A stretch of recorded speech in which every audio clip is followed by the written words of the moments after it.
Israel Hamas जंग के बीच बड़ी खबर सामने आई। खबर के मुताबिक ये युद्ध अब जल्द ही खत्म हो सकता है। गजा में इजराइल का सैन्य अभियान लगातार जारी है और इस युद्ध में अब तक हजारों मासूमों को भी अपनी जान गंवानी पड़ रही है। ऐसे में हजारों कत्ले आम के बाद अब संयुक्त राष्ट्र सुरक्षा परिषद ने बड़ा कदम उठाया है। नमस्कार, मैं हूं शारदा सिंह और आप देखना शुरू कर चुके हैं दी कंट्राप। वीडियो शुरू करने से पहले आपसे एक रिक्वेस्ट है। काफी मेहनत और रिसर्च करके हम ये वीडियो आपके लिए बनाते हैं। ऐसे में अगर आप इस वीडियो को लाइक करते हैं और चैनल को सब्सक्राइब करते हैं तो ज्यादा से ज्यादा लोगों तक पहुंच पाएगी। इसके अलावा स्क्रीन पर दिख रहे इस UPI नंबर पर जितनी संभव हो उतनी संभव मदद जरूर करें ताकि हम बिना रुके अपनी कवरेज जारी रख सकें।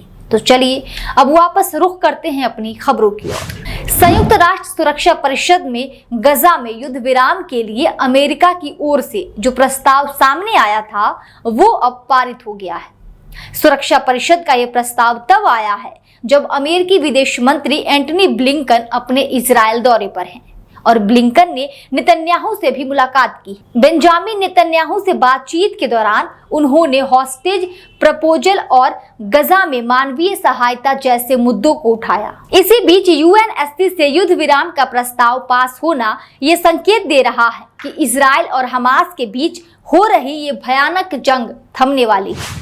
इस प्रस्ताव के तहत बंधकों की रिहाई के बदले में इजराइल के साथ संघर्ष को समाप्त करने की जिम्मेदारी हमास पर डाल दी गई। बता दें कि अमेरिका के लाए गए इस प्रस्ताव पर चीन सहित 14 सदस्य देशों ने वोट किया।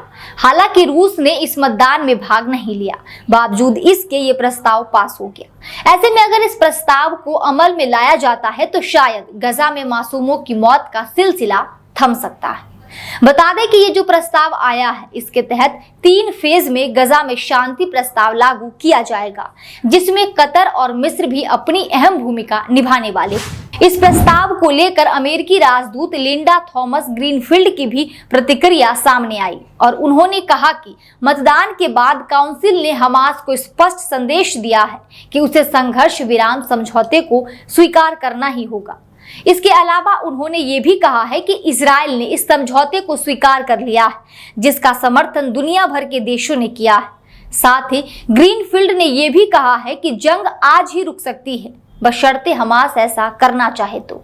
इस पूरे घटनाक्रम पर हमास ने भी अपनी प्रतिक्रिया दी और उसने कहा कि वो इस प्रस्ताव का स्वागत करता है, लेकिन वो इसे लागू करने के लिए इजराइल के साथ सीधी बातचीत न कर मध्यस्थों के साथ काम करने के लिए तैयार है। हमास ने अपने बयान में इस बात पर भी जोर दिया है कि चरमपंथी समूह इजराइल के कब्जे को समाप्त करने के लिए अपना संघर्ष जारी रखेगा और फिलिस्तीन को पूर्णतया संप्रभु देश बनाने के लिए काम करता रहेगा। हमास की ओर से जारी ये बयान अब तक दिए गए सबसे कड़े बयानों में से एक था। दरअसल हमास पूर्ण रूप से संघर्ष विराम चाहता है। इसी बात को लेकर ये समझौता अब तक अटका हुआ है। लेकिन अगर हमास UNSC के इस प्रस्ताव पर अमल करता है तो जंग शायद खत्म हो सकती है। इजराइल हमास जंग से जुड़ी एक और बड़ी खबर सामने आ रही है। चलिए अब वो खबर भी हम आपको बता देते हैं। ये खबर जो है वो इजराइल के हाल फिलहाल के ऑपरेशन से जुड़ी हुई है। दरअसल हाल ही में इजराइल ने मिलिट्री ऑपरेशन के जरिए इजराइल की कैद से अपने बंधकों को छुड़ाया था, जिसमें 210 से ज्यादा फिलिस्तीनी मारे गए थे, जिसके बाद हमास ने एक नया आदेश जारी किया। हमास ने इजराइल के इस ऑपरेशन के बाद इजरायली बंधकों की हत्या का आदेश दिया है। दरअसल न्यूयॉर्क टाइम्स की एक रिपोर्ट के मुताबिक हमास ने अपने लड़ाकों को यह आदेश दिया है कि अगर इजरायली सैनिक आगे बढ़ने की कोशिश करे तो बंधकों को तुरंत गोली मार दो। इसके अलावा हमास ने बंधकों की लोकेशन भी बदल दी है। हमास ने बंधकों को ऐसी जगह शिफ्ट किया है जहां से उन्हें आसानी से न ढूंढा जा सके। इसके अलावा हमास बंधकों की लोकेशन भी लगातार बदल रहा है।